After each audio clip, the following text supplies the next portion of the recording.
What's up, guys? Welcome back to the Nation of Cars podcast. Welcome back to episode 8. And here's the crew for today. As you can see, we are missing one person. A No very tape. no tape. Was No tape such for a big today. loss. Absolutely. He was the main show, like main character right there. Tate. It's gonna be a quieter Can't hear about episode. how much Carson Quapple was robbed for the 6 millionth week in a row. Yep. Even though he wasn't really robbed this weekend, but you know, he's Yeah. robbed of a good finish. We'll get to that. Yeah, we'll get to that. All right, we're starting off as normally with NASCAR. Well, And- we'll get to it now, but Yeah, you're first thing right. we We're got- getting into it right now. First thing we got is the O'Reilly race on Ooh, Saturday. Yeah, I think I'm going to look for my rating again because I didn't really like this race that much. It was too caution-y. They just kept crashing, and it wasn't meaningful. It wasn't meaningful It wasn't battles that were causing Martinsville. There's Martinsville has a tendency to crash people, and it's Mhm. usually good racing, Mhm. or it's just guys going at it. And like you said, it was just kind of senseless. There was no really rhyme or reason. Like when I think of Martinsville wrecks, I think of Alex Bowman putting the bumper to Denny Hamlin and taking the lead. That's a Martinsville-esque crash, and what we got was Or like Dover. the It was battles more that we like had Dover in the- wrecks than anything. Yeah, like it felt like what I expect from Martinsville cautions is what we got really on Sunday is like your random ass, Bubba Wallace diving it in on Yeah. Carson Hocevar, or John or Nemechek trying to stay on the lead lap and wrecking Cody Ware, stuff like that. But we didn't get any of that in the O'Reilly race. Like they were never even close to the lap down. It was just needless, random bullshit happening throughout the back of the pack. Things happen, people get moved out of the way, but I feel like this was just more of an issue on the drivers just treating Martinsville too much like it's Martinsville, and they're just knocking each other out of the way for 30th place, and it's just not. It just doesn't work like that, and that's why they're in the O'Reilly series and not in the Cup series. So it definitely, especially over the past 3 or 4 years, the O'Reilly, especially the spring race for some reason, has just kind of turned into this just demolition derby of sense. And Yeah. Look at last year's finish. That's classic O'Reilly Martinsville. And I think it's gone downhill each year. And after this year, this was an all-time low. It's a pretty bland week of racing just altogether, but I think that this was probably the worst of the worst. Yeah. Tate loved it. Did he though? We would have heard about how much Tate loved it and how much he loved Lee Pullman if he was here, but He would have been like, the chaos is exactly what I wanted, and I got it. True. But yeah, I don't know. I'll talk about this more later, but I really think that this is a weekend that's not necessary. We went from Darlington Raceway, and now we're at Martinsville, and next week we're going to Rockingham, and then to Bristol, and all of these tracks are within a 5 hours drive from each other. I just don't think at this point in time, with economic situation and fan situation, these areas can support this many races crowded together like this. It's just a little bit too much. If anything, honestly, Martinsville, I'm fine with the Cup weekend here, but I don't think O'Reilly should be there 2 times a year. I think it should be Truck Series that should be there 2 times a year, because Truck Series on short tracks is just where they should be. I think we should have very few mile and a half or a larger racetracks on Truck Series schedule. But that's just my opinion. But yeah, and it just kind of saddens me a little bit that they're not at this track twice a year. They are going to Bristol twice a year, so that's a plus. But yeah, I just think that cutting back on an O'Reilly race here would probably be beneficial to everyone because then it would make that one race that much more special. I think, I guess I wouldn't mind having two Martinsville. It's an iconic track, no doubt, but I don't know. I just think that the racing product we have right now, it's gonna make that chase time race feel so much more special. If it was me, I'd send everybody to Richmond to Rockingham last week. Everybody gets Easter week off, and we resume at Bristol. But for sure, I think that the O'Reilly's race, at the very least, has run its course. I don't think we need to.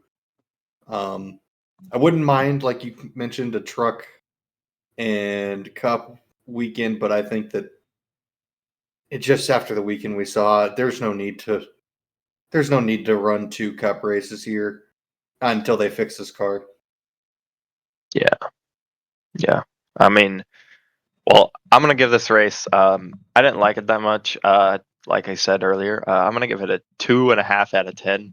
Wow, that's It was just not a very pleasing race to watch to me. Like especially the fact that the cautions took up so much time. Like we had both stages end under caution before the actual caution, so that just takes double as long for the race to finish. Thank God it was on a short track that's a half mile long, so that caution laps technically take less long. But still, we were waiting around forever. Like I was able to play games on my phone and finish some stuff in between all the caution laps. yeah. Scroll reels, whatever, and then they'd get back going, and I'd be like, "Oh, we're racing again." And then 5 laps later, they'd be under caution again. I'm just like, "Oh, come on, just get through something." And it's not even like it wasn't even an entertaining caution. It was like oh, Ryan Ellis spun out for 35th. Like nobody cares. I mean, it's just how it goes sometimes. But you know what? I think I saw a tweet where they averaged 8 laps of green flag racing before they got a caution, which And that's being supported. I mean, that's being like brought up because the first stage went almost caution free, mhm. and then everything else was just caution. So This race never got a flow to it, and we'll talk more about the cautions later because that needs to be fixed. We've been saying that for a while, but that was really evident this week was how bad the cautions were. But yeah, I thought I was going to be harsh with a 3 out of 10, but no, 2.5. So yeah, I give it a 3. Yeah, Wait, so y'all I'm not want a one Martinsville a year, right, for Cup and O'Reilly? Or just O'Reilly? I wouldn't hate it, but I think what we need to do is you can't just replace a Martinsville race and give it to like I don't know a random mile and a half track or something like that. It needs to be another short track somewhere over there, whether that be I don't know, go somewhere in the Northeast would be probably better. Um, but yeah, you can't just replace a Martinsville race with like another. I mean, Texas. rocking. Yeah, you can't do that. No, Texas. no way. But like a Dover, I guess would be fine. Dover for a Martinsville race. It's not really close, but I think Dover deserves a date, and Martinsville can, you know, yeah. But yeah, Yeah. Go to Bowman Gray. Don't go to Bowman Gray. no. Tate's not here. Let's. Neuron activation Yeah. averted. Yeah. No, Anyways, I give it a I gave it a 5 out of 10. Obviously, my pick didn't win, which it was very expected. Who did? He finished Oh yeah, I picked last. Austin Hill. That's right. Yeah, The he Cruz won a versus stage. who? Oh, your pick? Yeah. Yeah, Yeah. I thought that we were about to be really upset there for a minute, but yeah, Cruz versus Love was interesting. That was I know. a Well, storyline. I I thought that during the race they kind of just kept going at it, and Love had a weird race. He would be pretty good on restarts, and then after like 10 laps, he just fell off pretty fast. So like he got past Raja, and Raja wasn't having the best race either. And then Raja tried to get back by him again at the very end of the race, and they kind of swapped back between each other. I don't remember if someone spun out or what, but they both. I don't think they finished very good. So Yeah, who's winning the Raja fight? finished 25th. Okay, yeah. Brent Cruz apparently wrecked Caruth, and Love that's finished right. 12th. Yeah, that's right. So yeah, it. I don't know. It wasn't. What was more jarring about it was the fact that after the race, it was Danny Stockman, Jessica's crew chief, that kind of came up to Raja Mm-hmm.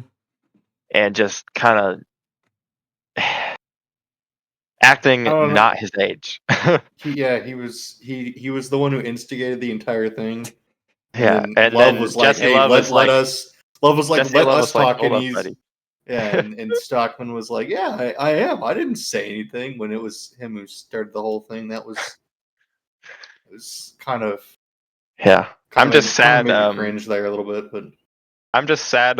Mr. Cleus McFarland is signed with these losers on the RCR squad because it's just too bad. Because when you're a development driver, you can't be provoked by stuff like this. Like, thank God Jesse Love is a pretty like calm, cool, collected guy, and I hope to God that Legacy Motor Club pries him away for a Cub ride next year because I think he's definitely ready, and I think Love versus Heim would be an awesome Rookie of the Year battle. Even though Heim is probably going to walk him, but um, still, like I I just hope Love because I think the hate for me for Love, I don't really like Love that much. I think that's more because of the team he's on and less because of the driver. Because he's good friends with Connor Zillage. There has to be something there. There has to be something there. But yeah, I don't know. It's the conversation that he had with Raja Crew after Danny Stockman kind of just provoked everything. I think that was I earned or I Jesse Love earned a lot of respect from me in that seeing that conversation because they talked about neither of them got really animated or anything. They just talked about like real it men. was very professional. It was Yeah, very it showed a lot of maturity from both of them. From exactly. again from the young 20 something year olds, Yeah, whereas like the 40-year-olds are however yelling at old each that guy other, is. and the two drivers like, hey, let's handle this. So yeah, Yeah, I thought that was good from Love and Caruth, and I don't think anything's going to come of it from this. I think they both yeah, understand that was Martinsville short track racing. Now we yeah. are going to a short track next week. Are they It is racing at not a short Bristol? track. You are allowed to do this. If someone makes contact Yeah, at Rockingham like that, they're probably going to be throwing arms. But you know what? yeah, it races enough like a short track. Are they going to Yeah, Bristol too, or no? Is that just trucks, I or is it a think triple they're header? skipping it. Okay. Because Let me if they're look. going to Rockingham and Bristol back to back weeks, then yeah, we might see this continue. Oh, they are. They are going. They are okay. Yes. Yeah, they are. Okay, yeah. So we're getting Rockingham and Bristol. So that this could continue. I don't think it will, but if it was going to continue, now would be the time it does. But I don't think anything comes from this. I think they're both smart. I think they both understand it's just Martinsville racing. I don't see this having any prolonged effects. Yeah. Other than that, Justin Allgaier is on an absolute tear right now. He could have won 4 in a row this last little bit here, but Oh, Kyle Larson kind of derailed that. But yeah, he was downright the best car this last weekend, and that's just how it goes sometimes. He was on absolute tear. yeah. Great first start for Lee Pulliam. Just to Other restart some than the momentum. Well, it mischief, was for the first, what, this 200, is what I expected from him. 230 laps? For the first So 230 laps, it was pretty good. Yeah.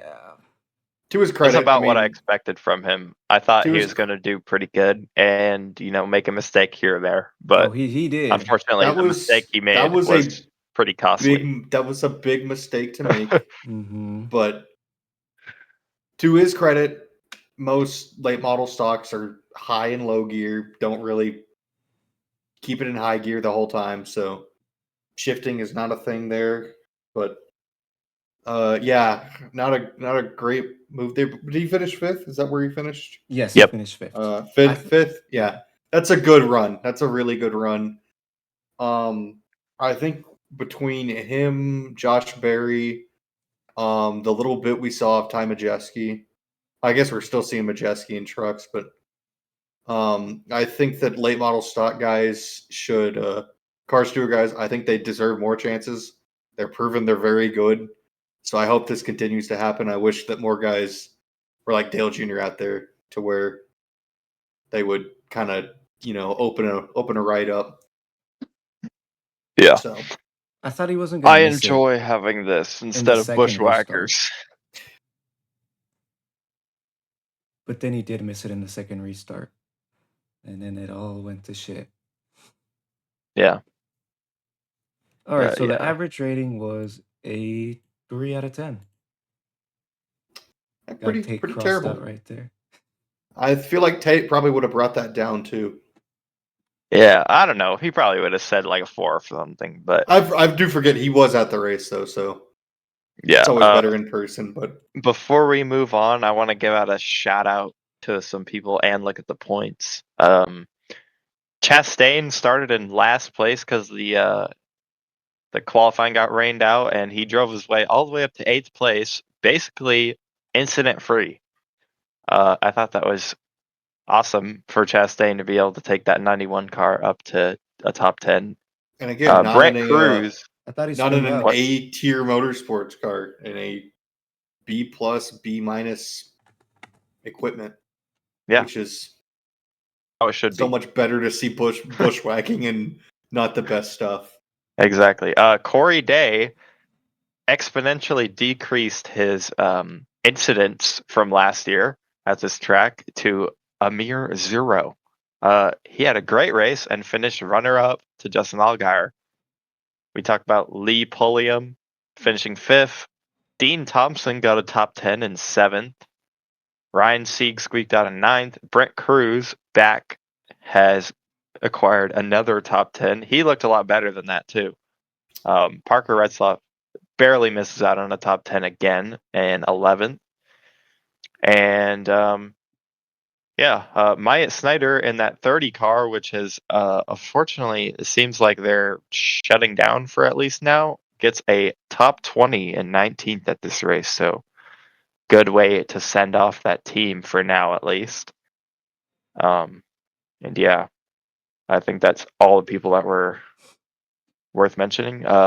We got standings. Justin Allgaier is leading the points by a larger margin than Tyler Reddick is now, by 92 points over Jesse Love. That is a huge margin, and he is not going to relinquish that at all. He's only going to maybe increase it by the end of the year. But yeah, if he doesn't win that regular season championship, I'm going to be quite surprised, because there's absolutely nobody that is capable of, I mean, so far at least, there's nobody that's been near his level yet. Sheldon Creed 3rd, Jesse Love 2nd. Austin Hill moves back down to 4th. Carson Kvapil stays in 5th. Sammy Smith 6th, Corey Day 7th. Brandon Jones moves up 3 spots to 8th after a pretty solid race at one of his best tracks. Yeah. Parker No, Retzlaff not 9. him. Parker Retzlaff Yeah. Parker continues to Retzlaff impress. 9. And Raja Kruth moves down 2 spots from his incident to 10th, Sam Ayer 11th, and Taylor Gray continues to hold that final chase spot in 12th. Now, with a shocking bubble driver of Anthony Alfredo, those 2 Viking cars are putting it in this year.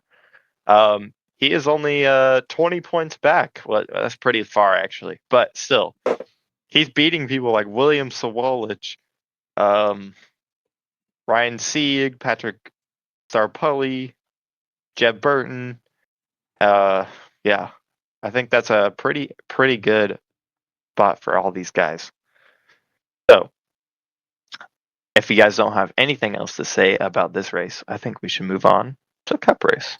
One more thing about O'Reilly. Yesterday was Brent Cruz's birthday, so he's in the 19 for the rest of the year. So Yay! happy late birthday, Brent! Because this is probably gonna come out tomorrow. Happy birthday. So it's gonna be a couple days late, but yeah. Brent Cruz good to go in the 19 for the rest of the year. Yeah, and he's not that far back of the believe he's only 21st. So 71 back, I think is what I'm seeing. Looks like it. So yeah, he's not that far back, 21st in points. The other 19 car is about there too. So yeah, one race will win, and he's right there. So you he said could definitely do that. Chastain finished incident free, 23 laps to go. He spinned out. Oh, okay. But that makes it even better. That makes it even better because he came back from a spin and finished in the 8th place. So even more credit. Good job, Ross. Good job. It's Cup Series time, right, guys? Oh yeah, it is. Oh, Hamlin. Well, yeah. This race was. I actually thought the race was really good in the first stage. I thought the first stage felt like classic old school Martinsville. Yeah. They hit the traffic. Traffic played a key. It didn't hold anyone up, which has been a major problem with Martinsville the past couple of years. Like they were able to navigate traffic. You could see that Hamlin was better through traffic. Byron caught a pick and was able to pass him. Hamlin navigated traffic again better and was able to go by Byron again, and it was good. I thought it was good racing. Yeah. And then stage 2 happened, and I don't know what happened, but this race fell off a cliff. Because I was genuinely like astonished after stage 1. I was like, wow, that was really good Martinsville racing. And I don't know what happened because it just went away. I think it was partially just Denny Hamlin drove away, but I don't know if they figured out the tire situation for everybody. Well, they didn't for the 17, but I don't know if they figured out the tire situation for everyone else. But I think it was mostly the fact that all the fast cars were already up front. Like we've had this pretty much every week this year. I mean, pretty much every normal race this year. All of the fast cars have been able to actually qualify and race up front the whole race. And we just don't get a lot of passing when that happens because Denny Hamlin qualified on pole and he was downright the best car. You know, last week, I mean, Darlington, we had Tyler Reddick was qualified on pole, downright best car. He just had some issues, so he was able to drive through the field. I guess that's been the thing is like the last 3 weeks, like the guy who's won the race has had a major issue at some point in the race. Yeah. And Hamlin at Vegas too, he was the downright fastest car, qualified up near the front, and then had that speeding penalty. Blaney had his multiple tire issues at Phoenix too. So yeah. Yes. So like this is the first race where everything played out relatively normally, and I think we just got to see what it happens when, old school NASCAR comes into play because we're really at that point. If we didn't have stage cautions and stuff, Hamlin probably would have lapped up to top 10. I would have loved, and I know we say this every single week, We do. but We do. the thing with it right now is there's no incentive to save when there's stage cautions. And on the topic of stage cautions, we're spending way too long under caution.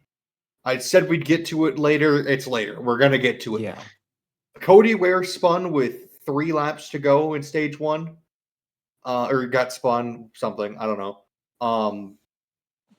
We didn't go back green until lap 19 of stage 2.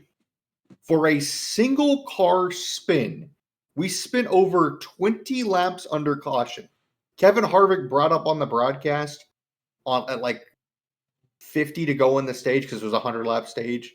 It's like, these guys are going to have to run longer this stage. No, they're not. We ran 20 laps under caution. They don't have to run longer. They're running the same amount of laps, which does not make sense. If we're going to promote stage 2 as being, it's going to be more tough because you got to go like that extra 20 laps, give us the 20 laps. We didn't see any of it. It was shorter because we had a caution in the middle of it. Just the caution. I understand. We want to show. We have to have commercials. I get that. I don't like them, but we have to have commercials, and we want to show the pit stop slide. But there's got to be a better way. There's got to be a better way. I don't. Yeah, I think I speak for the majority of the fan base. If it means that we miss the pit, if we miss the caution flag pit stops, and they recap us when we come back from commercial on where everybody came out, who sped, and all this, and we get 10 to 15 laps of more racing in the stage, fine. I'll take that compromise. But we are spending so long under caution for nothing, for no reason. Again, it was a single car spin, and we spent over 20 laps under caution. Sometimes I exaggerate. I counted the laps. It was 22. Like, that's just about unacceptable. 15 That's minutes unacceptable. too. Like, that's plenty of time for commercials. Commercial breaks are like 3 minutes long. So if we get 2 commercial breaks in with pit stops, then that should be about 10 minutes max. So and I guess the thing with stages too is, like, right now it's all like, we got to save our tires. Save your tires for what? Like, everybody, like, if there were no stages, it's like, okay, we would kind of see what we saw at the end of the race, where Chase Elliott was pitting with like 70 to go, and other people were going for closer to like 100 laps on the run. We would see that throughout the race. Like, some people are like, I can't save any more than 70. Some people are like, I can push 80, 85, 90. Right now, everybody's pushing to halfway in the stage, because why else? Why would you pit sooner? Because that just means you're going to run your stuff out. Why would you pit later? Because that means you're going to just suffer at the beginning of the stage. Everybody's coming halfway, give or take a lap. It's just, there's no strategy there. The strategy is, can you make the jump? Can you beat everybody on pit road? And I just, so I think I'm even okay with the stages. I like what they incentivize. They incentivize running up front. So if they just want to get rid of the cautions, keep the stages, fine by me. Yeah. Yeah. The best idea. But the stage cautions kind of were a negotiable past few years. Now that we're seeing races play out the way they are, non-negotiable. The cautions need to go. They are killing what could be all-time races. And not that Sunday was going to be an all-time race. It never was. But past couple weeks, I felt like have been pretty good races dumbed down because of stage cautions. So yeah, I think I would like to see them gone at the end of the year. I think that this race would have been way better because I think you had multiple strategy options. I think you had running it long and short pitting it. So because the tires mattered a ton, they were falling off a ton. So would you have had the Chase Elliott strategy work, or the Denny Hamlin strategy, or the Ryan Blaney strategy, since they could actually run longer on their tires, staying faster? Or would, pitting an extra time be just as fast? Like, yeah, Just I think that would have been feels fun. like it feels like old school road courses where like from the drop of the green flag, it's like, are we gonna pit 3 times or are we gonna pit 4 times? Obviously it would have been Exactly. more, but it's like, I mean, that's what okay, short track racing is. we start planning strategy immediately. And that's when we like strategy can make a boring race exciting because when everybody's, when it's kind of single file, blah, blah, blah, like it was on Sunday, with the strategy, it's like, okay, you're not really watching for passing. You're watching, does this work? Is this like who's gonna get the jump? Who's gonna like sneak up? And we talk about parity. I think this is killing parity because whoever's up front is gonna win, unless we get what we got late in this race with the questionable yellow. Like Yeah. when it's, hey, we're gonna cut it halfway here. We're gonna cut it in thirds. Nobody's gonna gain a huge amount of spots on pit road, and nobody's gonna lose a huge amount of spots on pit road unless they speed or something. But there's no strategy to it. All it is again, cut it in thirds, give or take a lap. That's all it is right now. And so it would be so much more, we'd have so many more different things to look out for. But when everybody does the same thing, nothing happens. And sure enough, somebody did something different on Sunday, and what do you know? It won them the race. Yep. So, Yeah. And speaking of our finishers, Chase Elliott, guys, did you know he's actually the most popular driver in NASCAR? Really? Shocking. we could tell with that caution. Never heard of But him. anyways, Yeah, Chase Elliott wins. Kind of came out of nowhere. I thought he was a solid top 10 place car, but get him some clean air and a good strategy, and kabam, winner, Yeah. winner, chicken dinner. Per- Your biggest points finisher this race was actually the 11 of Denny Hamlin. This is the first time such has happened. Hamlin scored 56 points, and Chase Elliott got the race-winning 55. This is because Hamlin won both stages and the fastest lap, and Chase Elliott got no stage points and won the race. no surprise So, there. yeah, Joey Logano goes from third worst car to third best car. Ty Gibbs continues his hot streak of being the second best JGR car every week. In fourth, William Byron fifth, Ryan Blaney sixth, Christopher Bell seventh. Austin Cindric continues his solid start to the year in eighth. Kyle Larson ninth, and Josh Berry a much needed top 10. He probably needed this more than anyone here because of his point situation. And just outside the top 10 is Shane Van Gisbergen, who had Wow. a very, very good race. I mean, this is probably his best oval track by a long ways right now. Qualified fifth and ran top 10 majority of the race, while his trackhouse teammates were getting lapped 3 times and running 16th. So, yeah. I know Elliott won the race, but is it crazy to say that SVG was the best Chevy on Sunday? Because No, Byron was way better. Byron was better. Okay, I couldn't remember because I knew he was better than Elliott, Larson, and I knew he was. it was like, Elliott was not. I think the fact that Elliott gained no stage points throughout the day kind of tells the story of that. yeah, Like he it was was a like, 12th place car who lucked into some strategy and with track position held on and won. yeah, So it was like Larson. I mean, not Larson. It was Byron was the best Chevy. Larson was maybe second, co-second with Shane Van Gisbergen, I'd and put Larson, Elliott, and SVG into a group. yeah, and then the next best Chevy that finished was Ross Chastain in 16th, Carlos Nosoar 17th, Michael McDowell 18th. Actually, And I think Michael put McDowell Hocevar was the with those first car guys lap too, down. because I put So- Hocevar with those guys too, because Hocevar was running top 10. Yeah, top he 12. ran well at the beginning, I don't know. but then kind I of don't know just what happened late. mid pack.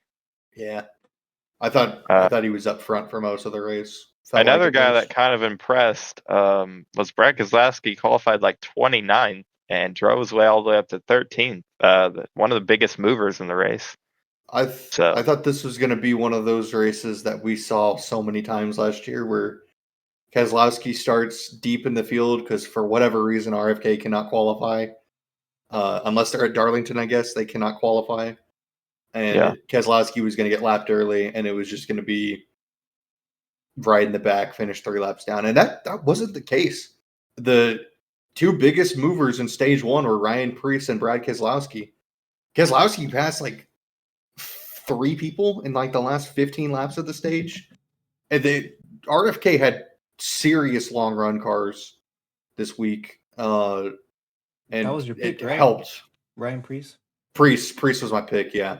I don't know. I don't think they. He was just like there and not there enough. I think if he got he ran some like track, 11th the whole race. I think if he got some track position, he could have done something with it. But it seemed like every restart he was stuck on the outside and just was never able to 2 steps forward, 2 steps back kind of thing. Yeah. Yeah. Nobody. Maybe they picked missed Elliott, set right? up a little bit, but Yeah. no, I don't believe anybody picked Elliott. Yeah, nobody picked Elliott. It was all I picked Hamlin, so I'm a little bit Yeah, I upset with picked that. Bell, But and then Tate picked. Who did he pick? someone, I don't remember. but he probably picked Blaney. But yeah. Yeah, dude? What's Other going than on with that, Chase Chase Briscoe Briscoe? was very surprising. He was Yeah. Chase, the slowest yeah. JGR car by a long shot, and somehow eked out a 14th place finish. But he was getting lapped early in this race, and by his own teammate. Sheesh, like I felt like he did pretty good in this race last few years, and yeah, he just missed it today. He's It's like a been lot like The at Logano. thing I've honestly. noticed with Briscoe is like usually where MTJ ran well, Briscoe's ran well at, which is like he was really good at Sonoma last year after being historically terrible. He's pretty good at Dover. There's a couple other places in there that like was not The Chase Briscoe Darlington, territory. Darlington, yes, that was the one. Which he was already good at Darlington though, but yeah, so that was a huge surprise for them to be that far off. Like it wasn't Joey Logano at Darlington, but it was maybe a step above that, which isn't much, but that was baffling to see. I mean, it looked like I saw a couple of people comparing it. It really looks like he and Ty Gibbs have completely just changed places. swapped. Yeah. So Yeah, more it was money. kind of interesting. The other Toyota driver, I do want to mention 2 of them actually. Tyler Reddick qualified way better than I thought he would, mostly because he was the last person out. But he actually ran top 10 for quite a while and then fell back to 15th at the end of the race. It's way better than I ever see him at Martinsville. But True. just continuing, this is what he needs to do in order to win the regular season championship. He needs to get better to win the championship at these tracks, but to win the regular season championships at your worst tracks, you can't finish worse than 15th. And he did that. So good for him. And the other Toyota, Eric Jones, finishes 21st. Now that doesn't seem like a lot, but the last 3 years, Legacy Motor Club has been the laughingstock of short tracks. And for him to be able to eke out a 21st place finish, I feel like is pretty respectable, especially when his teammate was the laughingstock of the race. I mean, John Nemechek was all over the place, wrecking people. He at least wrecked 2 or 3 people in this race. I don't Or spun recall on him himself. wrecking anybody, but He wrecked he did Cody Ware. not. That was I thought that was Allmendinger. No. Okay, well, And he definitely he didn't. was like in the way of Hamlin a ton Yeah, too. he So. definitely did not act like he was driving a Toyota. Because oh my word, I thought he was going to get fired mid race because Yeah. Jiminy Christmas, he did not cut Hamlin any breaks at all. No. Yeah, I don't know. That was like really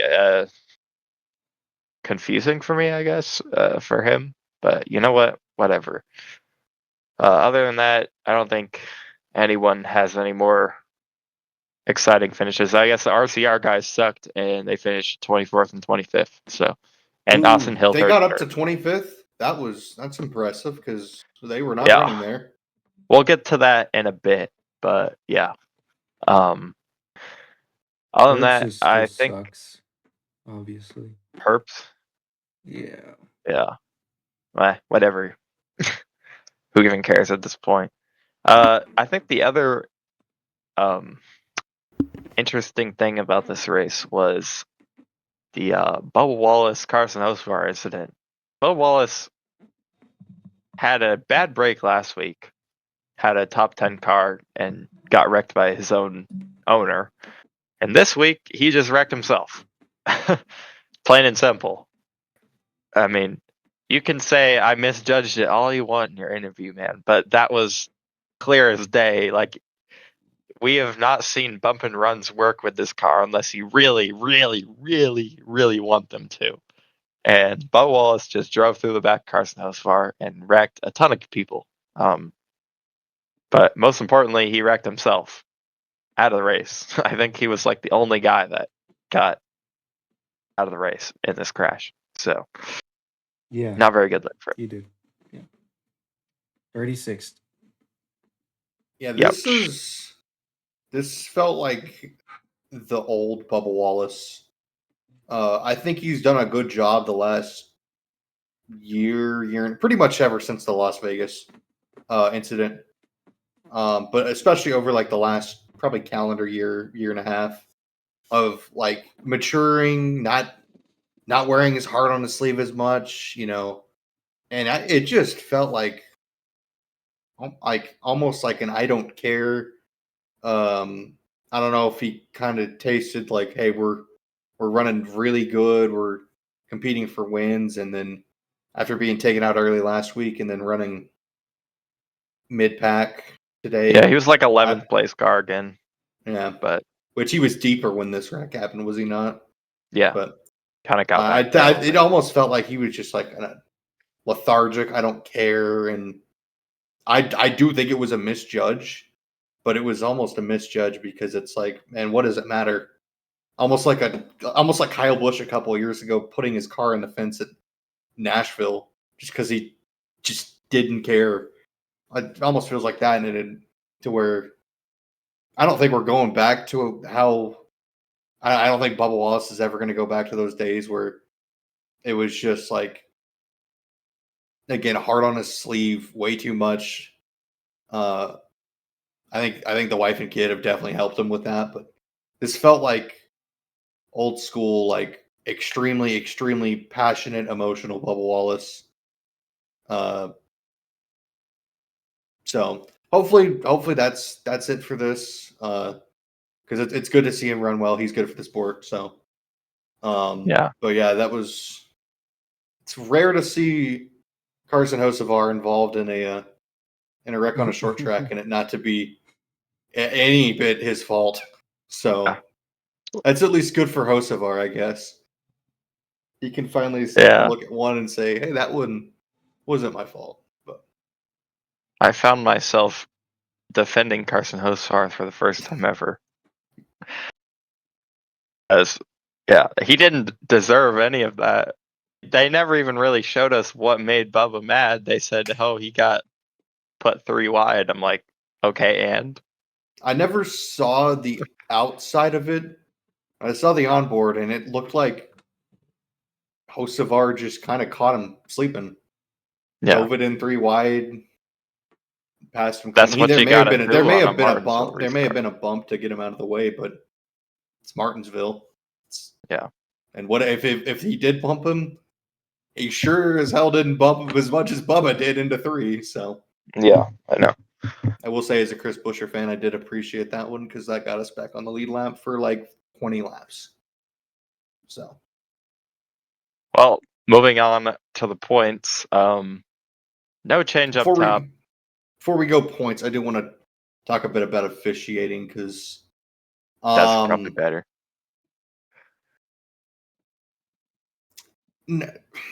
This one, it should have been a caution, but Mhm. it seemed like this was a caution that was like planned to be. We know we're gonna throw it because everybody and their mother knew that Chase Elliott was gonna fade. He had like 20 lap older tires. If they threw it immediately, right as Ty Dillon blew a tire, I don't think many people would have pit with Elliott. Maybe he could have drove his way up through the field. I doubt he'd win the race though. I don't think he had enough time to do that. And if they waited any much longer, he'd have fallen too far back for it to matter. But they threw a caution for a brake rotor on pit road that had been sitting there for 20 laps, at least. The moment Chase Elliott started fading, but also long enough to where everybody who had already pit was gonna have to pit again. Yeah. So, I mean, It felt like that's that just Kansas tire situation we had a few years back. yeah. So who did that negatively affect? I don't even remember. It was Chris Buescher. But bias aside, this definitely felt like It's rigged. I think Ryan Blaney on his radio just laughed when they said it was on pit road, and that's really about all the reaction you can give. I'm not saying it should not have been a caution. It probably should have been. I I don't think think you can't just send an official down pit road. I think they have an easy fix for this. At a track like Martinsville with the walls all the way around pit road, what you can do, turn that red light on at the entrance of pit road, close it for like 3 laps, maybe. Yeah, I don't even think you need 3 laps. The guy could just run out there with a shovel off the wall and just pick it up, scoop it up, bye. Like at a track like Kansas, where there's no wall at pit road, Charlotte, Texas, all those tracks, fine, throw a caution. But at a track like Martinsville and Bristol with like a wall on pit road, just close pit road for like 2 or 3 laps. Like everyone is already done with pit stops. Unless you have an actual like emergency crash, like you're gonna get a caution anyways. So just close pit road for like 2 laps and just get the piece. two things with that. One, in case like same thing happens with like to Ty Dillon. If it happens with someone else, there's a loose wheel or something. That's not a great position for there to be like a crewman on the middle of pit road. The chances of it happening probably never going to happen. But if it does, I'm preventative just saying maintenance, you don't want it's that not to even happen. gonna take that long. You just have Yeah, to say, okay, pit I'm road's not closed. disagreeing with you, but the It's like second and much more important point is if they do that, Golden Boy can't win the race. So, Oh yeah. no. But like I'm just saying like Manufactured the drama. the amount of time that it takes for someone to hop over the wall and grab the piece and run back would be less than a whole half a lap of racing. But what if he slipped? what are you doing here? Oh. What's up, Tate? You messed up my format. I just got out. I just got off work. I'm crashing in right now, and I know I sound bad. I know I smell bad. I'm crashing in. You fucked up our format. Wait, change it to the other I know one. I did. I can't I don't because care. I got something to say. There's Okay. somebody. I got to talk about somebody. I'll just You know, fix I my got to talk. screen. But we'll just hear him. We can just hear him. That's it. You just hear me, but I got to talk about somebody. Lee Pulliam. I think I said good stuff about him. Forget everything. He missed a shift. How do you do that? You're a plumber. You're nothing. You're a nobody. There's a reason why you're still in Virginia, buddy. Another thing, NASCAR, just get rid of the next gen car whenever you go to Martinsville. It sucks. It's bad. I spent money to watch this boring piece of dookie crap race, to watch this stupid parade, all for Chase Elliott to win. This sucks. This car sucks. And all you say, oh, it's going to get better. It's going to get better next year. Every year they do that. And it's not good. It's not good. So, Well said. All right. Thanks for calling into the show, Tate. What's your rating? What's your rating? What?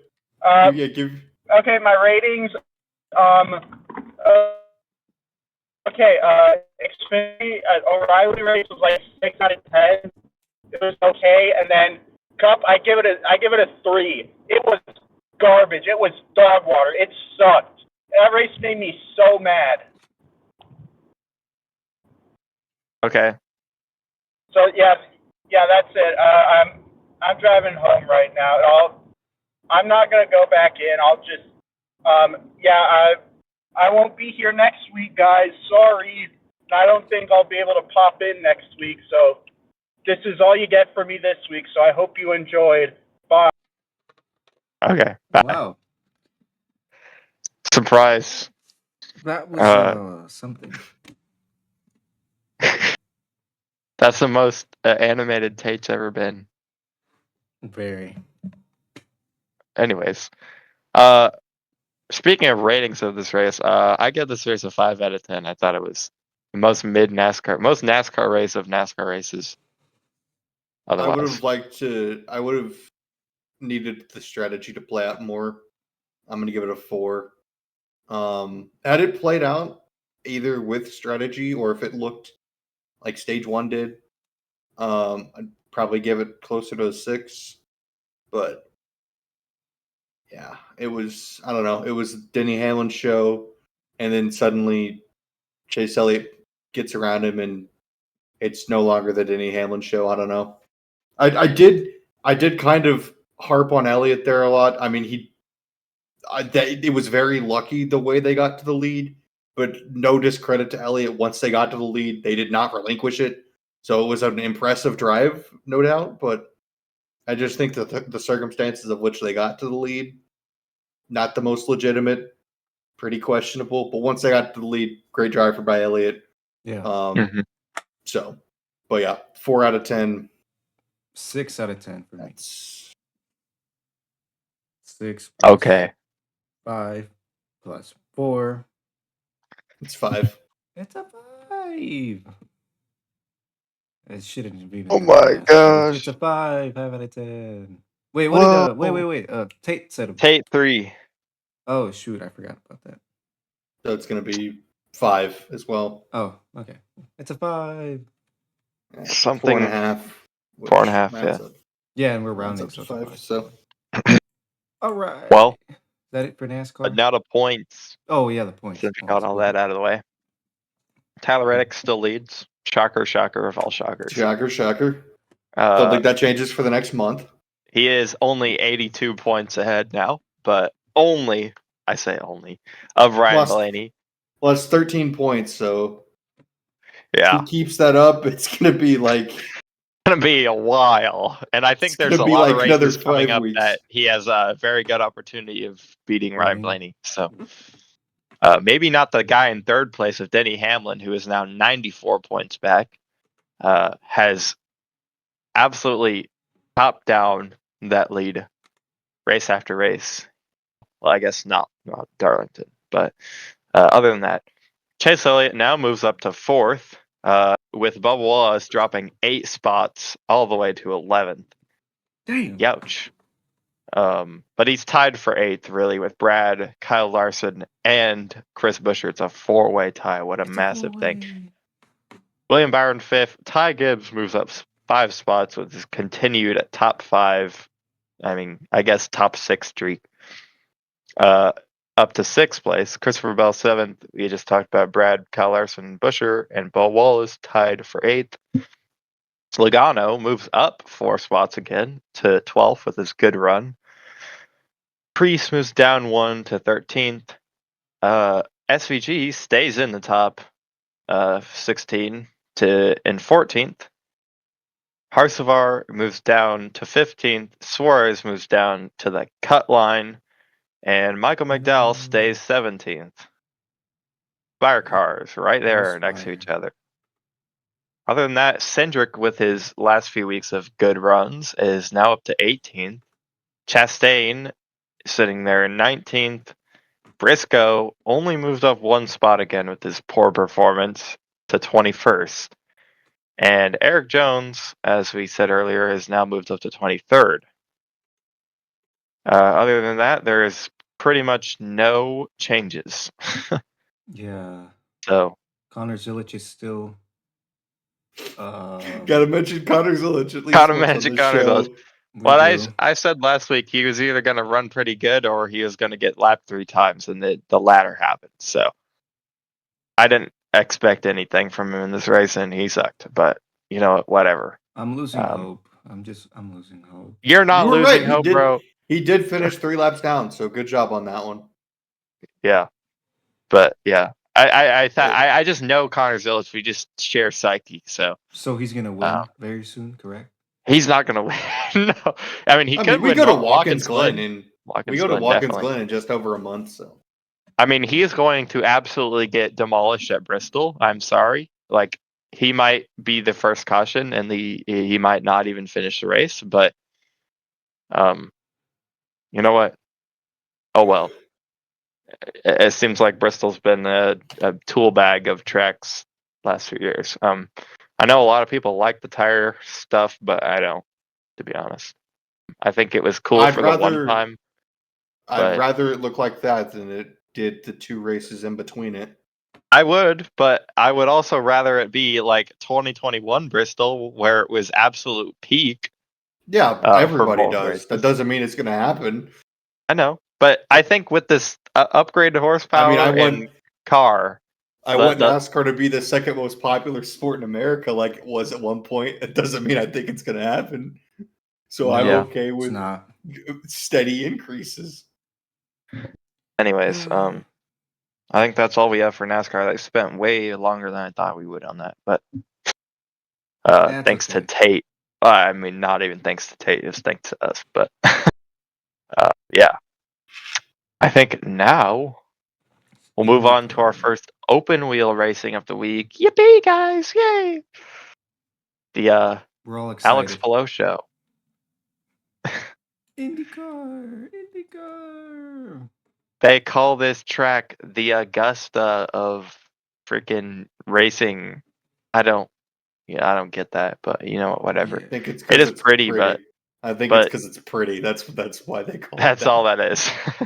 But this track, I don't know. Barber is like, I think it's a good track. I think it's good for Indy cars actually. I don't think NASCAR would put on a good show here. So it feels like the Road America of IndyCar. Like it's an okay racetrack. I think it's more so liked for its views and nostalgia, but like I don't know. I wasn't always impressed by Road America and NASCAR. I'm not always impressed by IndyCar at Barbara. So that's kind of yeah. We did start off the week with some pretty crazy incidents. Scott McLaughlin put his right rear tire on the grass entering turn 1 and spun out and went through the wall. I know, that was insane. It was a pretty hard hit. I'm not sure if that was the hardest hit of the weekend, but I mean, in terms of motorsport, but it was definitely. It's not in terms of motorsport. IndyCar probably, but I can think of one. Yeah, I can think of one crash that may have been a little bit harder. I don't know if they have accelerometers in the Indy cars, but I feel like that one probably would have been pretty close.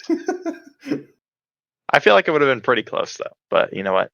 And then we had in qualifying. Massive.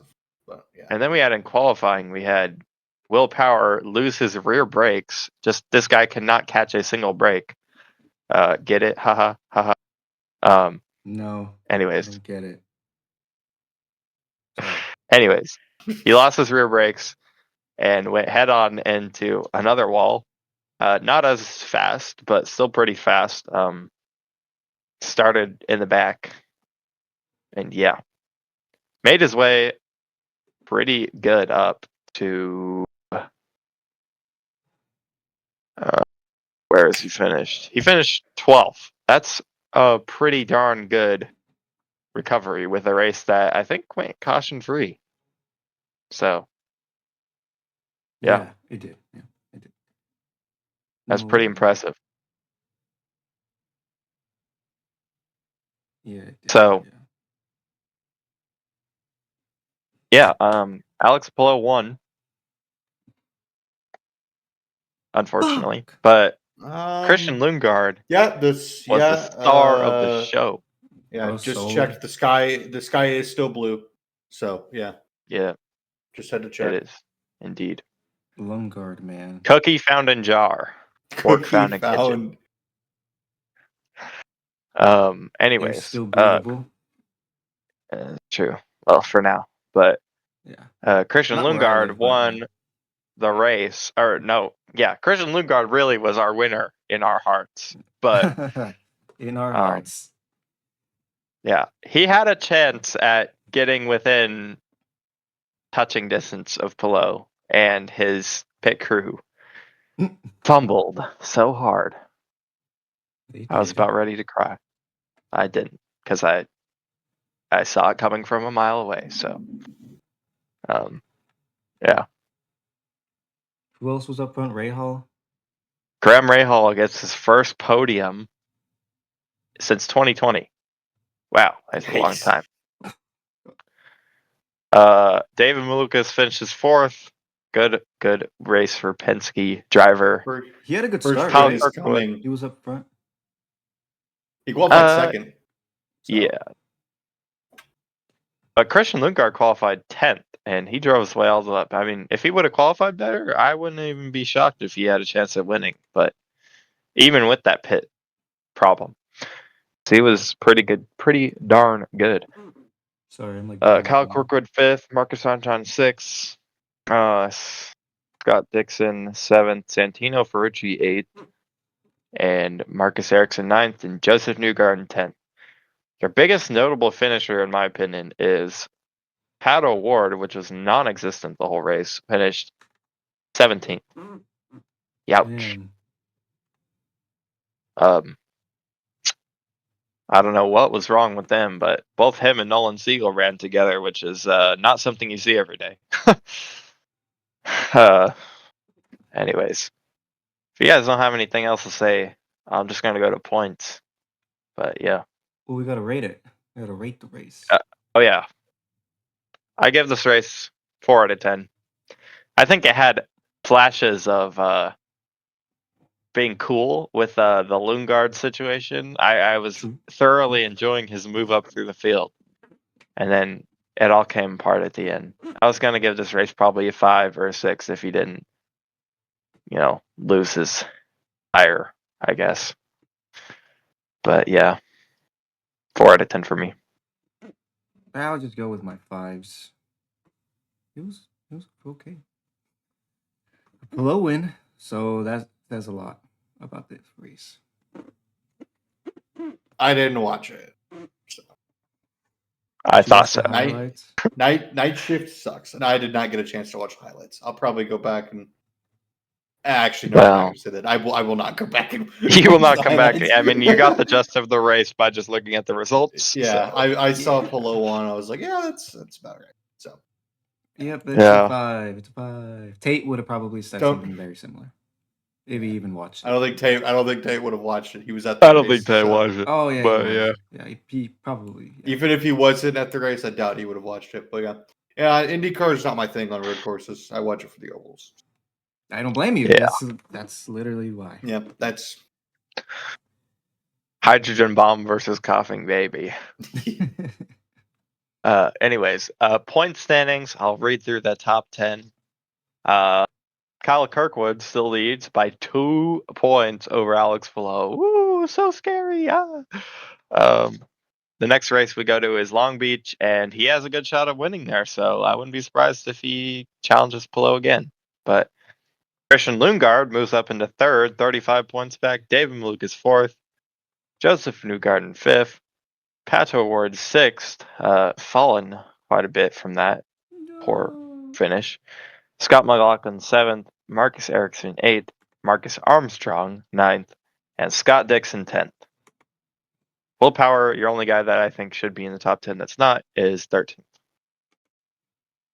Other than that, whatever. IndyCar slobs. There's no points reset. There's no you're in the playoffs. So got to be top 10. Got to be within a race of Palou in order to have a chance, because you're not going to finish you're not going to finish better than him on any given weekend. You're going to have to hope that he crashes. So unless you're Kyle Kirkwood, maybe you have a chance of finishing better than him. But yeah, I prefer that. You can't create excitement. It comes to you naturally from the racing. Exactly. All right, now to the other open wheel series of the weekend, the Formula One, in Japan Grand Prix. Oscar Piastri, podium. Yeah, Oscar Piastri was making electricity with his footsteps a ton this weekend. Oh, I get the reference. I get the reference. Yeah, you get the reference. Luke doesn't get it. He doesn't get it. Finally started the race. Okay, basically, we'll give you a little rundown here. Basically, every single video on Instagram right now has this damn caption of Japan is turning footsteps into electricity. Mm-hmm. Oh, yeah. Because I don't use Instagram very much. I have it, but I don't use it. Go to Reels and scroll, and a caption. One of those captions will be creating footsteps with electricity. Wait, no, creating electricity with footsteps in Japan. Creating footsteps with electricity. That one sounds a little bit more scary, but whatever. Anyways, Kimi Antonelli continues his hot streak. Wins 2 in a row, went from 0 to 2 in 2 weeks. 0 to hero. Mr. George Russell gets kind of screwed by a safety car from a big crash from Oliver Behrman. We just talked about that a few minutes ago. We'll talk about it again. That was an avoidable incident if this stupid thing, the stupid power unit situation, wasn't a thing. Because he came up on him like they used to in the Cup Series at freaking Talladega when they had the giant ass spoiler on the back of the cars.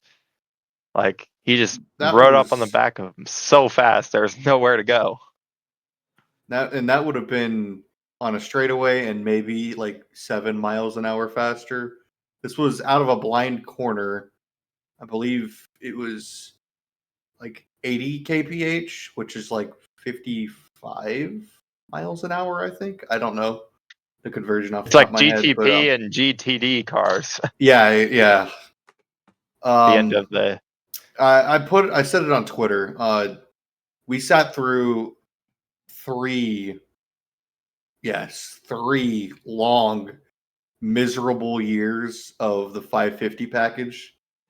This is 100,000 times worse in every way possible.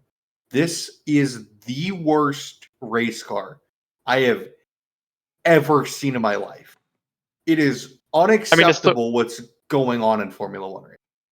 I don't think it's the worst race car. It's the worst. Oh, it's not the worst, right? But the engine. Well, it's ruining the entire thing. It was the engine package in NASCAR too that ruined everything. So yeah. But yeah, it's unacceptable what's going on in Formula One right now. The fact that a guy who's won 4 of the last 5 or 6 championships? 21, 22, 23, 24, I think. So yeah, 4 of the last 5 championships. 4 of the last 5 has already stated that he wants to retire at the end of the year. That is bad. Very. And I think he wants to don't- retire more quickly than that, but whatever. Yeah, that's. If he You know had what? the Nobody option, would he be might sad, retire Mac. now. Nobody would be sad. Nobody would be And sad. if he goes, I don't think he'd be the only one. But it's a disgrace to motorsport. And I've always been Formula One has never been my cup of tea, and I've finally kind of figured out why. Um, Formula One is not supposed to be racing. Formula One is supposed to be art. It is supposed to be the greatest engineering on planet Earth, and put a driver in and see if they can handle it. And recently, they've entered their NASCAR era where they want to try and make it more racing, more exciting, and Good reason why they shouldn't do that. DRS was kind of questionable, but I mean, you still had to kind of make your, you had to be close for it to happen, but still, I mean, it's not racing, but I think they were pushing the boundary there. They have triple jumped 37 feet over that line now. Again, unacceptable what we're seeing from Formula One right now. This is, it's incredibly dangerous. We saw that with Behrman's crash. It's stupid, full on just stupid, bad racing. It's slop. I mean, it is in the Slop. truest form. It is slop. Like, dude, was it cool when what's his name, Charles Leclerc held on the outside or went around the outside at turn one to pass either Russell or Hamilton? I don't remember who it was. Was that cool? Yes. So Is cool. that what we should be aiming for? Hell no. So I hate everything about it. It's horrible. Then the fact that F1 is trying their hardest to hide it, I think, makes it more pathetic, and also kind of show. It seems like they're undermining their fan base as well. Yeah. And Well, critics, we all the got same, so. another month plus. Well, I guess actually exactly a month until the next F1 race. Hopefully Man. they make some changes. I don't think they do, but hopefully they do Well, something. Cause they are going to consult people about it, so we'll see. I think the easiest thing it can do is increase the battery size. But that might not be the easiest thing you can do, so I don't know. Maybe tune the engines for more horsepower? I don't know, but who knows? I don't think that would change anything. I think the thing that could change thing would be decreasing how much power a battery makes. Still 1,000 horsepower total, or increasing the size of the battery so you're not having clipping at the end of the straightaway. But then you'd have to be able to charge it all the way back up, and more capacity, more charge. You still have to get that power from somewhere. So I don't know. Yeah. I think it's funny because it seems like Formula One likes to pretend like they invent a lot of things. And they kind of acted like they invented the form of hybrid boost systems when that's been a thing for almost a decade now in IndyCar. And IndyCar has never had any issue anywhere close to this. Well, actually, IndyCar they didn't introduce hybrid until last year, I think.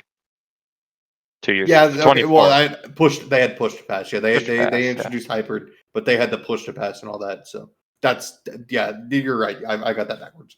But Yeah. They got it perfect from the start. What do you know? So definitely the deploy is deploying way too much and using it's going way too fast, way too much. So that's definitely the biggest issue. There's no reason you should be downshifting while full throttle. That is not how racing is supposed to work. But Yeah. not only is it reality, that is the norm. If you're not doing it, you're doing something wrong. So that's Yeah. Yeah. I don't know. I know I've ranted for a while, but I'm at a loss of words of No, it's how okay. It's okay. just baffling it is. Because Yeah. again, The this is only supposed to be in my mind, this is the purest form of motorsport. Doesn't mean it's the most exciting, doesn't mean it's the best, but it's engineers with very limited restrictions trying to build the fastest, most powerful race car, and drivers hopping in trying to wrestle the fastest, most fragile race cars on the planet. I think it's the most pure form of motorsport, and it's being beyond hindered right now. So, Yeah. to end off with the point standings, I guess we kind of already went over the finishes with. I mean, there's nothing really to say about the finishes, to be honest, because it's point standings pretty close. But Kimi Antonelli now leads the points, 72 to 63. youngest ever points leader in F1 history. Yes, that's true. Yes. Over George Russell, his teammate, then Charles Leclerc, Lewis Hamilton, then the McLaren guys. Somehow Oscar Piastri, not starting a race until now, is still in sixth place with his second place finish. I think that's because the sprint race about China, but it could be. Oliver Behrman drops to seventh with his crash. Pierre Gasly eighth with a respectable finish over Max Verstappen. Max Verstappen ninth and Liam Lawson 10th. Nice. Yeah. That's it. Ferrari beats Mercedes. At least one of them. Yeah, well, that was mostly because Russell got screwed by the safety car. But yeah, he pitted before it, and it allowed Kimi and all them else to pit under the safety car. The safety car. So he had to move his way back up under green, basically. So took a minute. Dude, we should have gone to the race, guys. You missed out. No. I'll give it 2.5 out of 10. And the only reason I'm giving it that high is because there were moments, again, the Leclerc battle at the end was exciting. It wasn't the most pure form of racing, far from it, but it was exciting. Without that, probably a 2, 1.5. But I'll give it a 2.5 because that was exciting to kind of watch the end of the race play out. But yeah, something's got to change. Yeah, you and I are the same because I give it the same 2.5 out of 10. But yeah. I didn't watch it. Yeah, we know. I work night shifts, so I found myself with nothing to do Sunday night. So put it on, and wow, that was a race. I was just gooning around all weekend and just thought, well, I might as well just stay up. So you were what? Gooning around all weekend, Interesting. All right, that's gonna give it a 2 out of 10. Boom. We're in the red, guys, with that one. We are in the red. All right. Well, beyond the big four, I guess. Well, I guess big three. Yeah. Whatever. Wait. We did have some other racing. Vehicles. Yeah, sure. We did have some other racing this week. The ARCA East series kicked off its season at Hickory Motor Speedway. First time ARCA has ever raced at Hickory. The crowd was about maybe twice as large as the Martinsville O'Reilly crowd. I'm not sure if that's really the case, but it looked about There was people sitting on the grass. There was people. Grandstands were entirely packed. Everyone there to watch. Obviously, the 18 car of Max Reeves. Like nobody else matters in that race, obviously, except for him. But yeah, there was just some like woman making her first start and some True. random guy with a YouTube channel making his first start. So nobody else cares about them.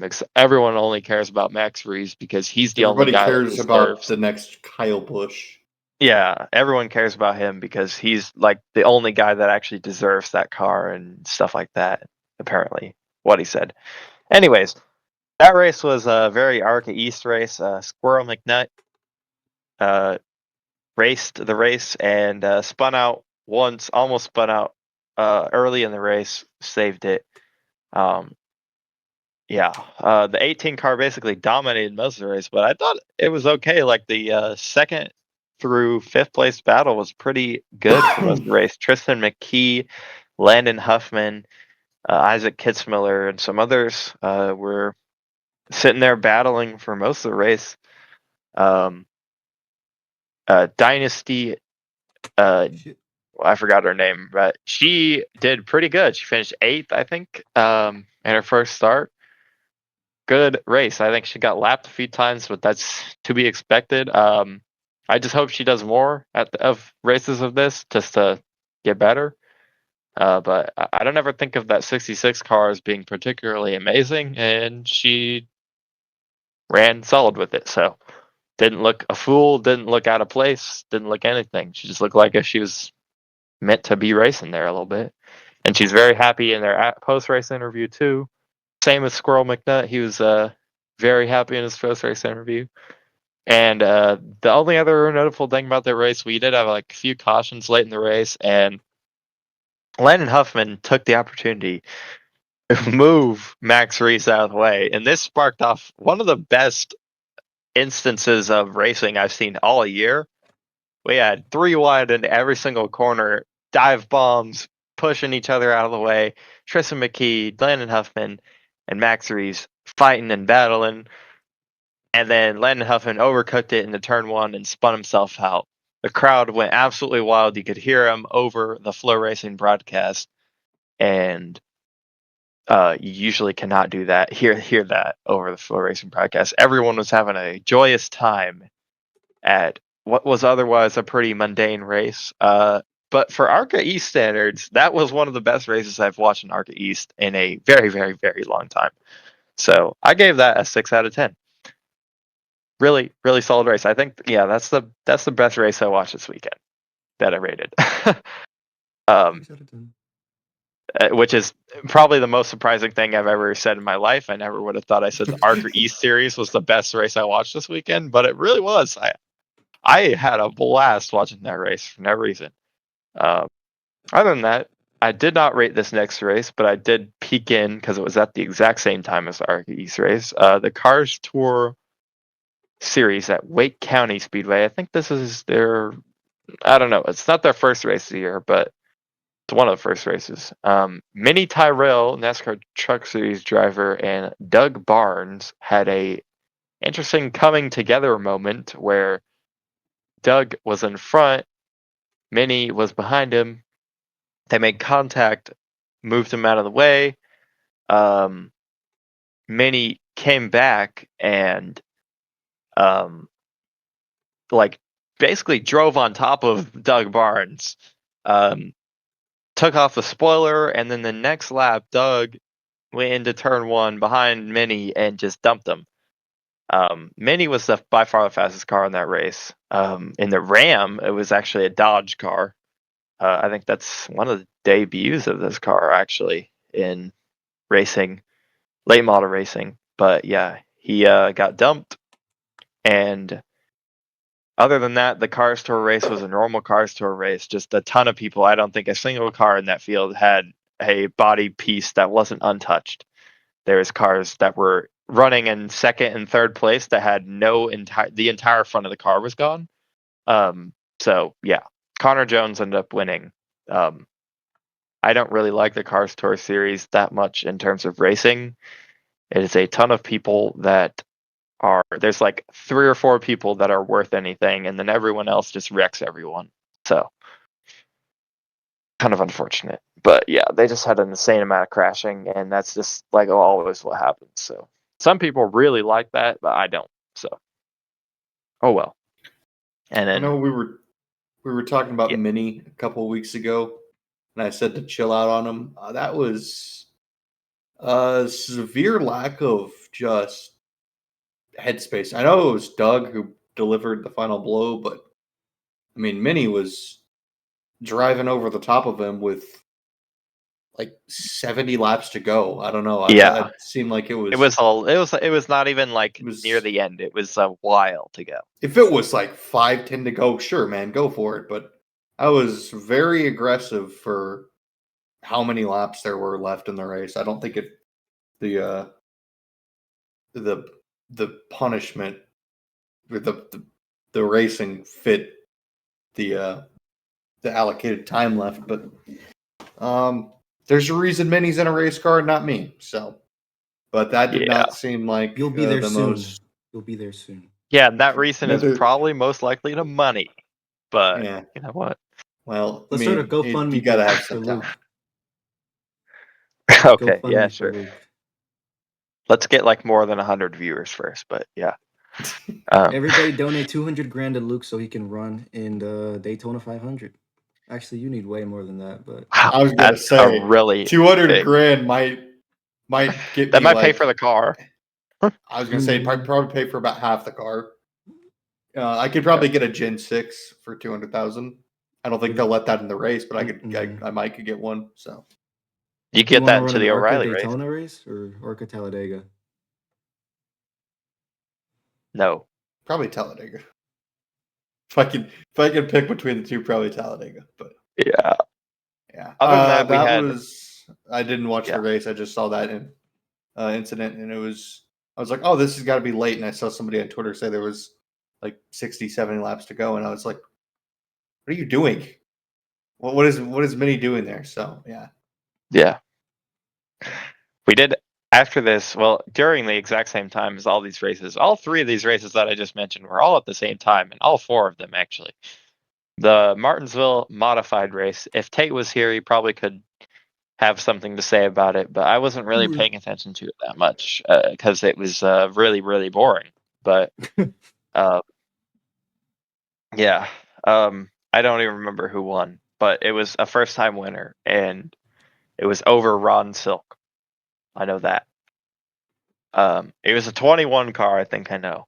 I just don't remember his name. It was kind of an odd name, but I didn't like that race, and it got delayed a day because of rain on Friday night.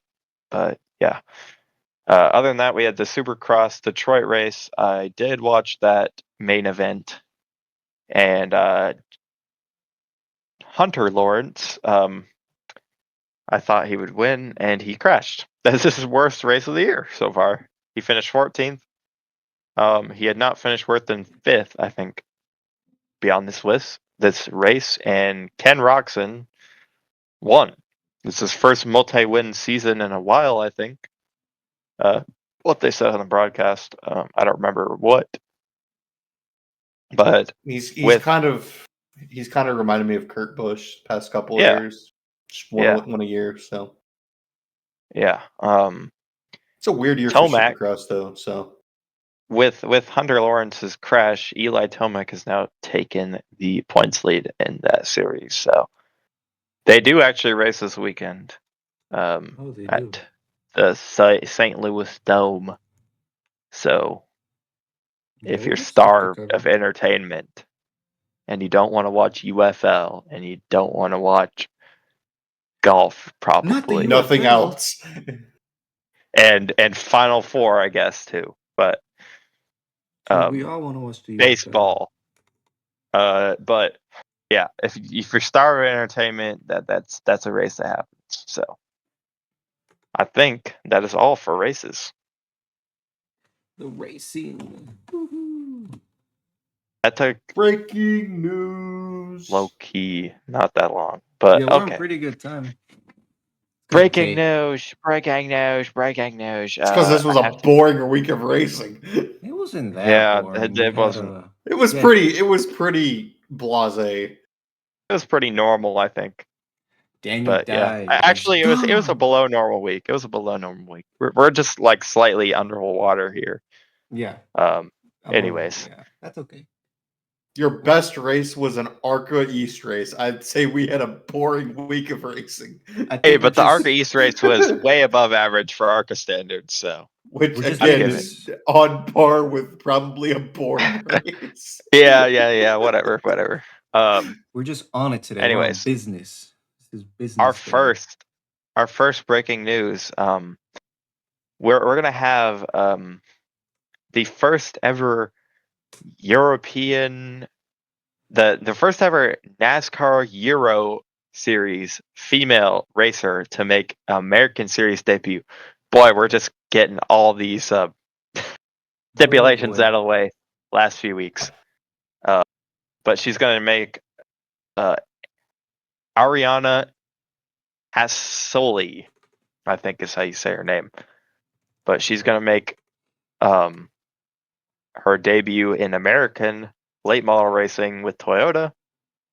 Cool. I hope she does good. It seems like Toyota's been going pretty hard on the female audience in the lower series last few years, trying to get someone to work out. Yeah, they really want So that I set hope piece. someone does.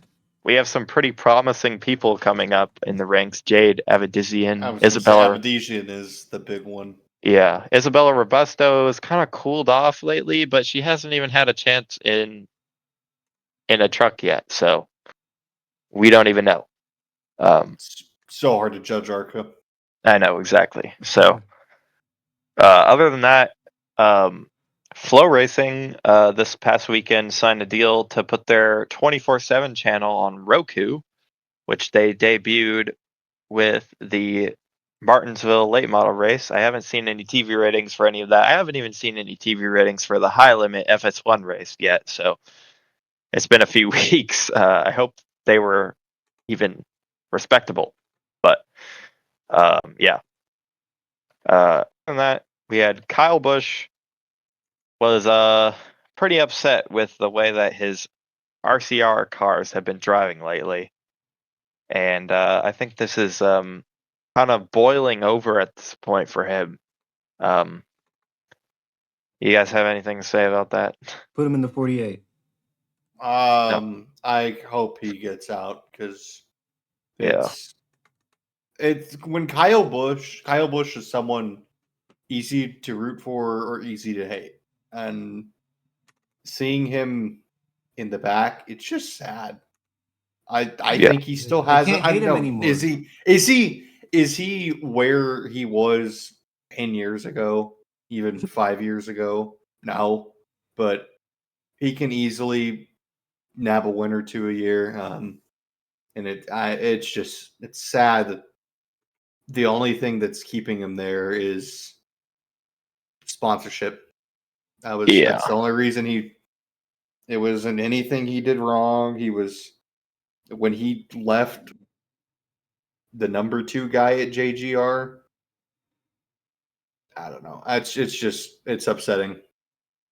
So Yeah. I hope whatever's next. I hope there is something next for him that isn't retirement and isn't RCR. Maybe a Spire car. Who knows? Maybe he goes back to his roots, goes back to a Roush car, but I hope it's something. I just think this needs to be a wake up call for RCR. Like they have been saying they're doing things different, but I see I them don't getting know. any worse. Like they lost Tyler Reddick, they lost Daniel Hemrick. who else did they? Yeah. Big shocker, big loss. They lost Tyler Reddick. They've lost. They've pissed off Kyle Busch at this point. Who else? Probably going to lose Jesse Love. Yeah, probably going to lose Jesse Love. Sheldon Creed. Pissed off him, and like who else? Like these are big names that I feel like are talented people. that are just all having the same consensus is that your team is the issue right now. And yeah, it's kind of disappointing to see. I think I'm very sad with Cleus McFarland signing with them because I feel like this is a bunch of tool bags and losers that I just saw on don't. Twitter, this is the longest RCR has ever gone into a season without a top 10. Yeah, So it's been bad the past couple of years. We are literally at an all-time low right now. So yeah. I don't see any light at the end of the tunnel either. Like, yeah, I hope Kyle gets out because it gets clear by the week that he believes less and less in this team, and I don't blame him because they qualified 34th. 34th. He's fighting with Cody Ware. It's really just sad. You don't yeah, ever want to see a star go out just so minusculely. So yeah. I hope he gets a top tier ride because this is not fun. This is not fun for anybody. Yep. So, talking about that, well, moving on from that, we have kind of mentioned this earlier, but the 30 team in the O'Reilly series is at least shutting its doors down temporarily, not being on the entry list for the Rockingham race. And speaking of entry lists for the Rockingham race, both the O'Reilly and Truck Series came out yesterday, and Corey Heim is in the 1 truck. Luke Baldwin is in the 2 truck. Ouch! He's gotten 2 of the worst cars the last 2 weeks. He's my pick. Connor Hall in the 4 for Nice. Adam Andretti in the 5 for Tricon. Sammy Smith in the 7. Boy, just big name after big name right here. Well, shorter, sort of. Let's go. The 10 truck for Colleague is still TBA. They've probably announced it by the time this podcast comes out. Other than that, the 25 truck is still TBA. Probably also announced it by the time we get through. Parker Eatman, I've never heard of him before, is running the 42 for Nice. Let's see, who else? The 69 truck is still TBA. And Michael Christopher Jr. is running for the 62 truck for Friesen Racing. And I think that's it for Truck Series. Hosfar. I didn't see Hocefar's him. in the 77. Oh, he is? I didn't see him on there. Yep, he is. So I wonder who's going to win. Carson Hovicar. Now for the O'Reilly race, we got some huge names in here. Huge. Cool Custer. Let's see. Yeah. Garrett Smithy in the 0. Sheldon Creed in the 00. Sure. Anyone else? Yaley in the 5. Yeah, we got 39 for 38 spots, by the way, in this one. Oh, no. Looks like the 42 is TBA, the 35 is TBA. And nobody else except for the bad Cletus McFarland in the 33 for RCR, making his O'Reilly Series debut. Oh, he's Ran winning. a ton of laps testing. Yeah, he's not winning, bro. He ran a ton of laps testing, but we'll have to see. I think the biggest issue with him is he's going to have to learn how to race cars. So driving Rockingham and racing Rockingham are 2 very different things. Exactly. So. You're not going to have the same vehicle at all when you're side by side at, whatever their corner speeds are at this track. They're absolutely insane, especially for O'Reilly cars. So he's gonna wreck out, is what you're saying. Yeah, I would not be shocked. I would not be if he wrecked out. surprised. But I don't think it's going to be on lap 4 like the truck race. But I wouldn't be surprised It's if gonna he be gets. when it's gonna be in lap On traffic, lap but 10. It's going to be in lap traffic. It's if going to he be. if he can keep some of the fenders on it, if he can finish the race, it's a success. If he can finish the race, I would say it's a success. That's probably the goal for them, honestly. I would be surprised if it isn't. Yeah. And then other than that, I didn't have an entry list on here for the for the ARCA East race the same day as the O'Reilly race, but it looks like both Cletus McFarland and Squirrel McNutt, George Siciliano or whatever his last name is, are going to be racing in the ARCA race. So, woohoo! Apparently, George has to race this race in order to get qualified to run Kansas, which he has to run Kansas in order to be qualified to run Talladega. So, woof, that's a lot. Yeah, so I think the ARCA East race will. I mean, both these races I feel like now are going to have pretty darn good attendance, considering you got two high-profile guys that a lot of people in that area enjoy watching. So, other than that, last news of the day, we kind of mentioned this when it happened, but Daniel Dye is not returning to Ram team. No. But it's just now confirmed. When he gets reinstated, it said that in Bob Harker's tweet that he was permanently suspended from Ram, not permanently suspended from NASCAR. So, yeah, this is what I thought. So we'll see who they get to run the 10 truck rest of the year. It seems like Corey LaJoy is leading candidate, but we'll see if he doesn't want to run against 10 people in the stands. But they need to get Tony Stewart.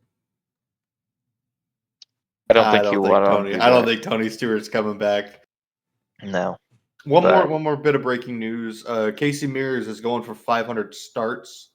He's going to be attempting 5 races with Beard Motorsports. So I'd say that's a step up from the 66. He'll get Talladega, both Talladega races, Indianapolis, Daytona, and Homestead in the 62 for Beard. So, yep, would be neat to see him, because the 66 you're not ever going to be anywhere, but he's getting 3 plate races. There's a chance he could run up near the front in that 62 car. That'd be neat to see. He could win. So I'm not saying he can't win. I'm not gonna. It is Talladega though. 2 of them are Talladega, and Talladega's 2x2 gridlock. But yeah, that Daytona Fall race is always chaotic. So okay, it looks like I just looking at the stuff. Corey LaJoy will take over the 10 Ram for the rest of the year, and Ty Dillon will race Corey LaJoy at Rockingham this weekend. Oh, so shoot. races 25 in the 25. Okay. Right. So yeah. Okay, and Daniel Dye is reinstated into NASCAR after his suspension. Other thing that I wanted to talk about is this week we've had a lot of discussion on the Hall of Fame discussions. Because for some reason, a lot of people think that Justin Allgaier or, non-Cup Series drivers should not be allowed in Hall of Fame. And to this, I think is stupid, because you have pioneers of the sport like Matt Crafton and, what's his name, Frank Kimmel, who were just never Cup Series drivers because they didn't get a chance, really. And they made careers out of the lower series. I don't think that this is like a high debate thing. If you're an outstanding driver in your respective series, I think you should deserve to be a Hall of Fame. I don't think it's like one championship, like Daniel Hemrick. No, Daniel Hemrick is not a Hall of Fame driver. But if you're there and you're consistently up there in wins, up there in championships, 3 championships for Matt Crafton in the Truck Series. Allgaier has 1, but I have a feeling he is not done. I think he should be in the Hall of Fame. Like that's like normal. I feel like if we're you're gonna not going to count, be beating Kevin Harvick in. You're not going to be beating people like that. But I think you shouldn't be like removed from the ballot. You shouldn't be, ridiculed for it. Like it's not that. So if we're gonna count every single one of Bush's O'Reilly and truck wins to get him to above 200, then you better your O'Reilly and truck stats better be able to get you into the Hall of Fame. Yeah. Like you were saying, the standard needs to be a lot higher. You need to be an exceptional, not just any good O'Reilly driver. I mean, you got to be again an exceptional one. And somebody posted on Twitter this week, like since like 2012, Justin Allgaier has not finished worse than like 8th in the O'Reilly's standings, something like that. I don't know. I'd have to go back and look and confirm, but it's been like the last 15 years. He's not finished worse than 8th in the standings. That's ridiculous. The fact that he only has 1 is kind of insane because he'll get another. Yeah. But I mean, he should have more. It's just a stupid format. I'll say this: I don't think he's in right now, but No. I don't think his career is. But he has a 92-point lead over Jesse Love. Like I don't think that's big. His career is done yet. I think he can easily get another 1, maybe 2. But yeah, the whole argument is you're not going to put somebody from the minors and the majors, or somebody an outstanding guy in the minors, in the baseball Hall of Fame. Again, we're comparing stick and ball sports to motorsports, but yes, the thing with me is, the only difference between minors and majors is skill difference, because there's a big skill difference, obviously, and field dimensions. Everything else, you're playing baseball. I cannot name the amount of differences between the Cup car to the O'Reilly's car, to trucks, to modifieds. They're so different that just because you're not exceptional in a Cup car doesn't mean you're a bad race car driver. In fact, kind of seems like the opposite for some people. Look at Kyle again. I know that he's not in the best equipment, but look at Kyle Busch, one of the best NASCAR drivers of the 2000s and 2010s. Suddenly less than he's less than mid. I mean, at this point, it's bad most weeks for Kyle Busch. And again, most of that is the equipment, but part of it is Kyle Busch just is not good in this race car. Just because you can't make it in a next gen doesn't mean you shouldn't be in the Hall of Fame if you can prove yourself time and time again in O'Reilly's. So in modifieds, Mike Stefanik, Sam Ard, there's a couple others. You need people that are the benchmark. And Matt Crafton and Justin Allgaier were the benchmark. Matt Crafton was like these people are the benchmark for the Truck Series. If you're not beating them, you're not ready. Like it's as simple as that. Like Kyle Busch was the benchmark for many years in the O'Reilly Series. If you're not beating him, then you're not going to compete for wins in the Cup Series. Like it's simple as that. Another thing is like we see Cup guys come down frequently. It's not like Justin Allgaier doesn't ever race anybody from Cup equipment. He beat Kyle Larson 2 weeks ago. He beat Chase Briscoe. He beat Christopher Bell. He beat Denny Hamlin. They race against guys all the time. When he was just starting out in NASCAR, he barely lost a championship to Carl Edwards and Brad Keselowski. So to act like that just because he's in O'Reilly's, he's 3 steps beneath everybody else. I don't know. That's just Yeah, dumb, I it's not think. like other sports. Yeah, it's not like other sports because Yeah. it's not like, oh, you're just racing against worse people. It's completely different racetracks, completely different cars, completely different rules and regulations. There's a million things that are different. And I mean, he beats Cup don't get me guys wrong, sometimes. is the equipment, or not the equipment, is the competition way better in Cup? Yes, but sometimes that doesn't matter. Sometimes I think that there are times when you get just as good competition in O'Reilly's, and Justin Allgaier has proven over and over again that he can beat anybody in an O'Reilly's car. Not necessarily the same can be said for the next gen, but that's also because he doesn't have any practice in it. So, um, I think you're right, Anders. another championship. I don't think there's any question he should be on the ballot. I think he should be already, but if he gets one more O'Reilly's championship, I think there's no doubt he's on the ballot for the Hall of Fame. So, Yeah. Well, I think that's going to wrap it up for the news. Yeah, pretty much. And we'll move on to the power The rankings. power rankings. rankings. All right. I had to drop my boy out. Rough week for Chris Buescher. And this is one of his worst. Martinsville is one of his worst racetracks. Ran over. I've never seen this before. Ran over a spring shock from an O'Reilly's car from the day before. Cut down the tire. Spent some time on pit road fixing it. I kind of just want to reflect on the day because of how insane it was.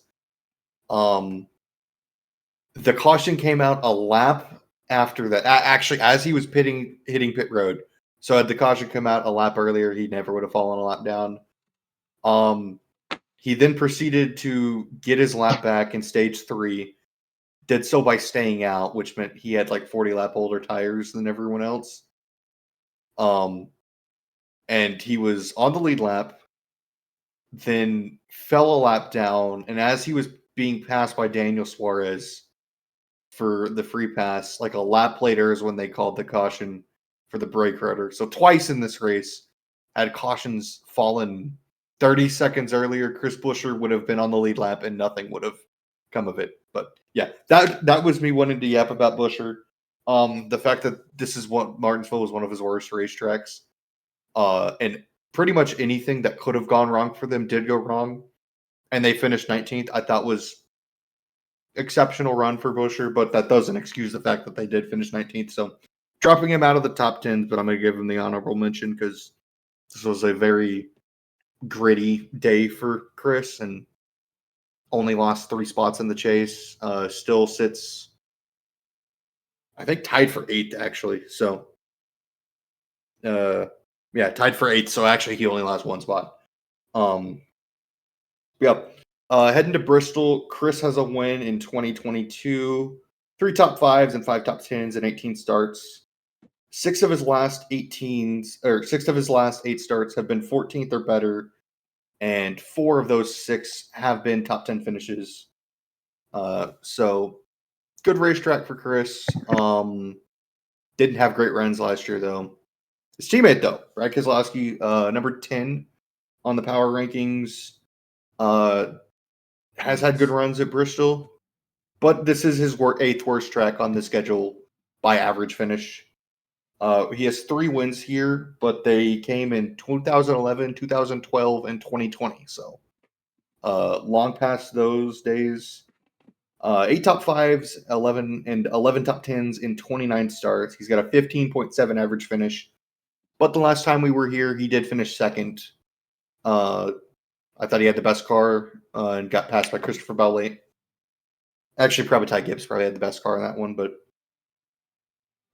9th, as aforementioned, Christopher Bell.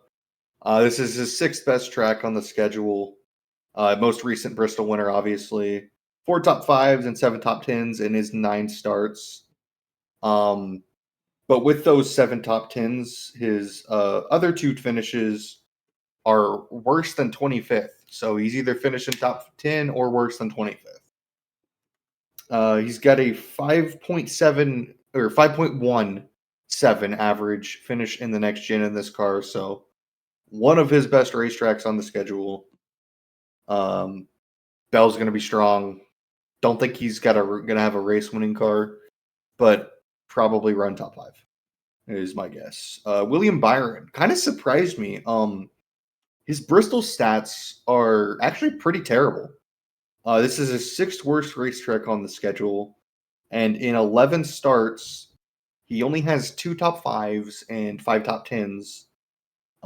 He's got a 13.7 average finish in the next gen, and he has never led a single lap here.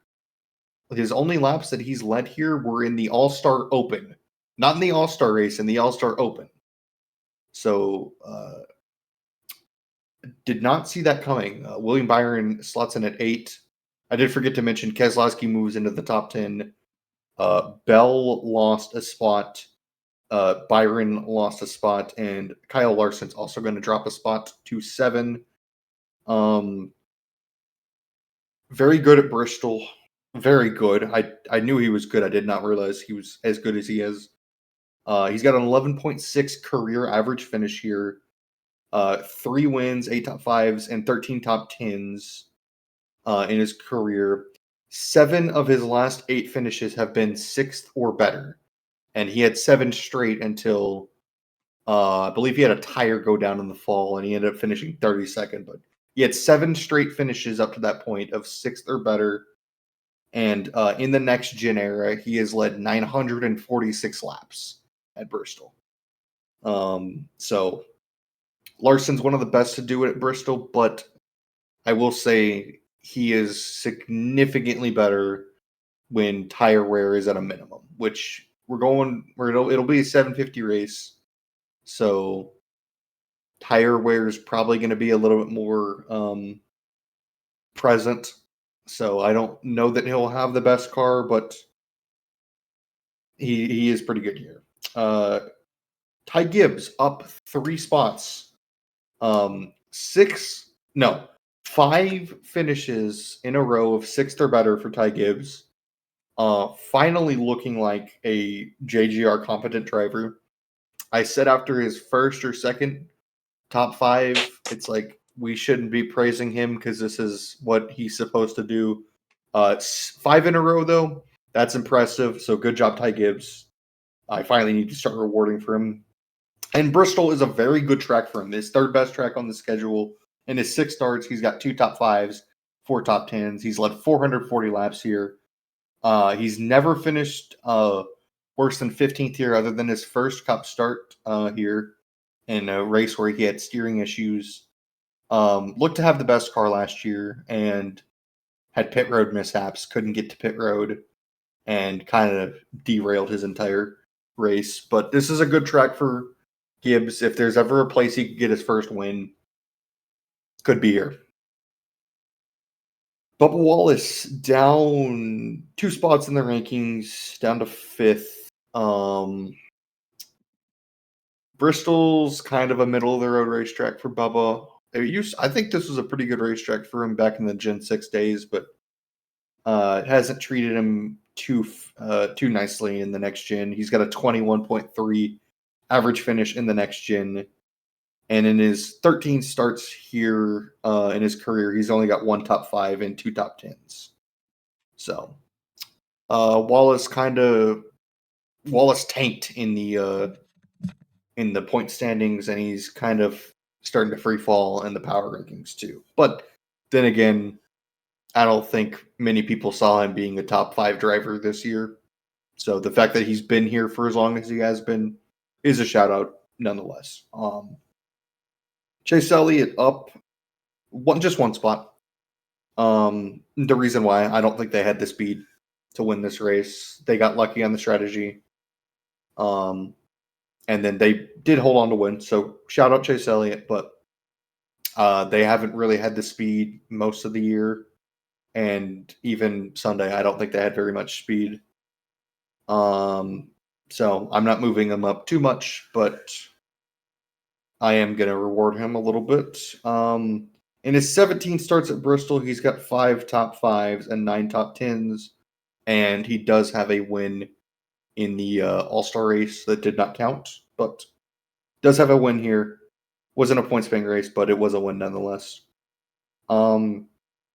He's only led 5 laps in the next gen here, though, so most kind of like most tracks for Chase Elliott. I did mention that Martinsville was one of the few tracks where it seemed like his next gen stats were better than his Gen 6 stats, and I think that showed on Sunday. But this is kind of one of those places where I think that most of his stats are padded a little bit by the Gen 6 car. Only, again, like I said, only led 5 laps in this car, and he finished 15th and 38th last year. Did get caught up in an accident in the fall race, but I don't think he was running that well before that wreck. Ryan Blaney at 3. He's going to drop a spot in the rankings. Bristol, Blaney's always been good at Bristol. It's just it's more so been about making it to the end through accidents that are usually not his fault. This is his 7th worst track on the schedule. But with that being said, in 19 starts, he does have 4 top 5s and 8 top 10s. But along with those 8 top 10s, he has 7 finishes that are worse than 20th. Like I was saying, though, does seem like one of his tracks that he's good at, just doesn't always get the finishes. But the last 3 races, he has gotten those finishes as 6th, 5th, and 4th, respectively, in the last 3 Bristol races for Blaney. I don't think that we've ever seen him be as competitive as he was in the Gen 6 car here at Bristol the past couple of years, but this is one of his better racetracks, can always be a factor come Sunday. Next Sunday. I forgot we're off this week. Denny Hamlin sits at number 2, jumped him up 2 spots. I think he's starting to solidify himself as the second best car and maybe even the best car. But he's going to need to chase down Tyler Reddick for that. Kind of a bad speed week put a damper on his start to the year, but 4 and his Bristol career looks like 4 wins, 13 top 5s, and 20 top 10s and 37 starts. And he had 6 top 9s in a row until 31st last year in the fall race. And he did win back-to-back races here in the fall of 2023 and the spring of 2024. So, recent winner at Bristol. It's Denny Hamlin. I don't think there's a place we can go on the schedule where he's not going to be in contention to win other than a road course. So, and obviously, top of the rankings, still Tyler Reddick. Although, like Martinsville, this is not his best racetrack. In fact, it's actually far from it. It's his 5th worst on the schedule. Reddick finished P4 in 2020 in one of the races in 2020.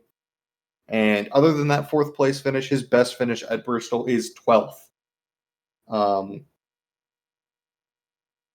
And the last 7 races have been 12th or worse for Reddick, with 3 of those 7 races being 20th or worse. So this is not a Tyler Reddick type racetrack, but then again, 2311 has shown things this year that they've never shown in their history. So very possible opportunity that Tyler Reddick just runs really, really well on Sunday because he's Tyler Reddick. So Yeah. That's the power rankings. I think most of the problem with Tyler Reddick is that this. You bring up the 2020 finish. That was in an RCR car. I'm pretty sure. That was in an RCR car. Rookie year, I'm pretty sure. But yeah, Yes. I think most of the problem with this track for him is that like the driver aspect since the Gen 7 car of like, if you're just slightly good at this track, then like the driver aspect of it is kind of gone out the window. I don't think 23 XI has brought particularly great cars to this track ever since. They just haven't hit on the setup yet at this track. Because Bubba Wallace used to be a pretty good Bristol racer, and I haven't seen him do very good in this track either. So yeah, I don't expect them to be like better than 10th, anything like that. But I don't expect him to run 24th or whatever he did in the fall race last year. So yeah, 750 is definitely going to help with that. It's going to put yeah, probably. more in the driver's hands. So I hope at least. I hope everyone does Yeah. better. But that's still 2 weeks away, so we'll go with that. Because next week we got what's next for motorsport. What is next? Supercross. No. And Rockingham. Supercross in Rockingham. That is it. That's about it. No Tate here to tell us that Supercross is bad and dumb. But Because anyways, it's not. We're eating Exactly. good this week, guys. We got Supercross and Rockingham. Wow. there's probably a dirt race at your local dirt track somewhere. Yeah, go. if you Yeah, this is really a great spot weekend. it. Go support your local dirt track. So true. If there is so true. one, it If might you rain don't- and stuff, If you don't live in the Midwest where it's still snowing, because or it's still doing raining. that apparently. I don't think there's any tracks around me. But no, Let me you check. live in Texas. There's no racetracks in Texas. Oh, No racetracks in Texas. There's plenty of racetracks in Texas. You just gotta search up racetracks on Google. racetracks in Houston. There's probably more racetracks in like Rhode Island than there is in Texas. Definitely not, bro. Definitely not. Oh, there's like 3. I would hope not. There's a lot around me, but you know, But I'm these are over all by the the Red River. like the gaming, the games one where you have to like. It's like Oh, for yeah. fun. Horse track. Oh, I know, well, I oh, know, well, I oh, know. well. That's they're not those in Anyways, Texas. we The got go-karts or NASCAR at Rockingham with the O'Reilly Series, the Truck Series at Arca East, and Supercross at St. Louis. Other than that, you got your local dirt tracks that we just mentioned. But I did not see anything else. Correct me if I'm wrong, but I did not see anything else worldwide that's really noticeable for us, at least here. So It's probably something we're going on gonna with do iRacing. picks for both the trucks and O'Reilly Series. Nothing else, and then we'll be done. We shall be doing. So, who do you guys pick for the truck race to win at Rockingham? Forgot about this part. There's a guy named Corey Heim. I don't know Yeah, if y'all know There him. is a guy named Corey Heim.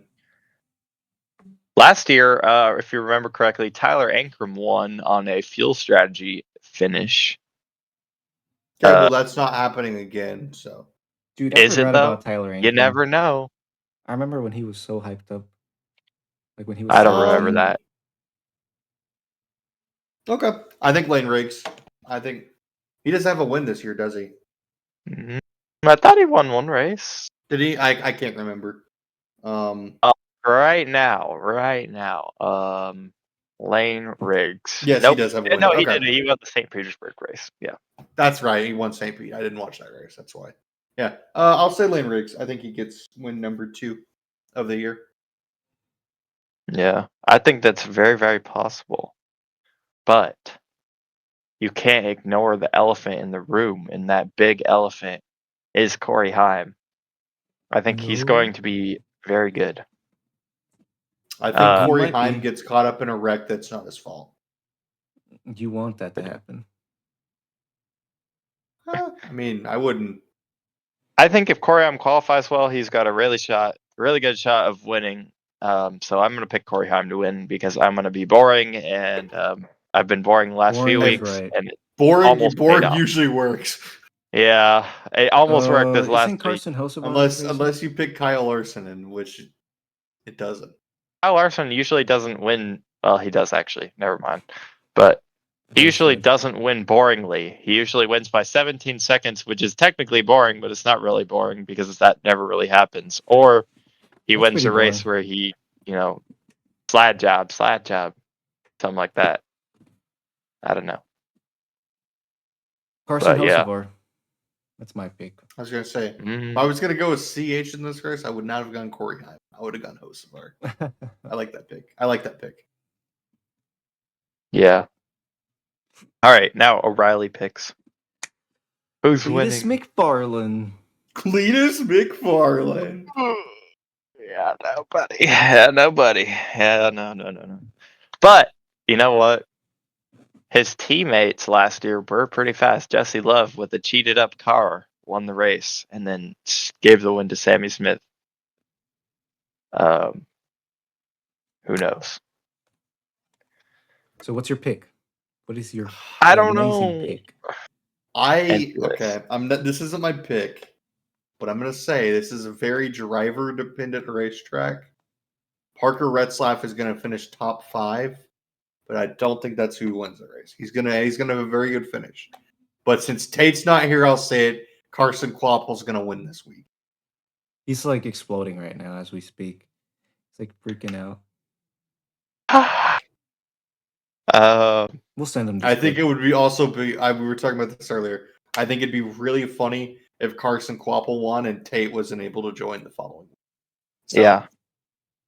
That would be pretty funny. Well, I'm not gonna go with Carson Quapple this week. I was thinking of Justin Allgaier, but I also don't think this is a really Justin Allgaier track. Then I was thinking about Sammy Smith because he ran pretty well here last year and finished. Actually, he won, but he didn't really win. And then I was also he thinking got the about trophy. I was also thinking about Corey Day, but I also don't think this is a track that he's going to be able to pop off with right away. I was also thinking about Brent Cruz. Mhm. So, but I don't think he's going to do that. So finally, we leave us with Sheldon Creed, which I don't think he's going to win. And my winner will be Jesse Love because I think he gets redemption from his cheated up car last year and makes, Austin Hill and look wins bad. with another cheated up car. Yeah, probably. But you know what? Does that count? If Jesse Love wins with the cheated up car, does that count as me getting it right or no? Guys, we're forgetting about Harrison. How does Burton. Vegas do that? I don't know. I think Vegas gives you the money even if the car's illegal. So I'd say yeah. We'll have to see. But I think Jesse Love's going to win. So it's going to be a close one because I think there's a few guys that have a good shot, but especially with Allgaier and his momentum right now. But that's all. What's your pick? Brent Cruz. That's bold. Bold picks from SV this That's week. bold. Actually, he did win the ARCA East race here last year, so I'm kind of capping on the fact that he doesn't have experience here. So, and he led all but one lap, too. So, we'll see. We're not supposed to do that sponsorship, right? Because Struggle said no. I guess not. Yeah. Okay. All right. What are our final thoughts? Because I got work in 30 Off minutes. week. Well, like, I don't know, bro. Watch NASCAR. Watch everything. Enjoy Watch your your local weekend. racing. Wait, Yeah, go- I just looked up racetracks in Houston. There's like a lot, bro. Like, I There don't know is what a you're lot, talking but about. they're not like serious There's like leagues. the only paved short track in Texas, Houston Motorsports Park. There's I thought they removed Bay it. Area Raceway, kind of down towards Galveston. That's a dirt track. That's not Houston. That's Uh, Galveston. Huh? That's Yeah, that's Galveston. not Houston, but like it's like a drive. You can drive there. Oh, there is a. Um, Wait, I think there is serious racing. I don't know. I don't know. There's a ton of go kart tracks and There is blah a blah ton blah. of go-kart tracks. We have a lot. Some supercross, go kart There's tracks. Andretti and There's a lot of A1. go kart tracks actually. There It's a is. lot. Yeah. I have a buddy Okay, who there's owns Gulf one. Coast Raceway too, which is also down kind of towards Angleton. So, anyways, if you really wanted to find a race down there, it's probably going to get rained out because it looks like we might get some pretty good storms. But Yeah. I was thinking about going to my local dirt track up here, but it looks like it's going to have some storms on Saturday, so might not do that. So, Yeah. Well, good weekend for thank you guys for watching. sleeping, I guess. We love making videos for you and for you and for everyone. Like, subscribe, Viewers comment. like you. Yep. Viewers like you make our day. We'll see y'all in the next video. Take care, everybody. Oh, my mouse died. Oh, wait.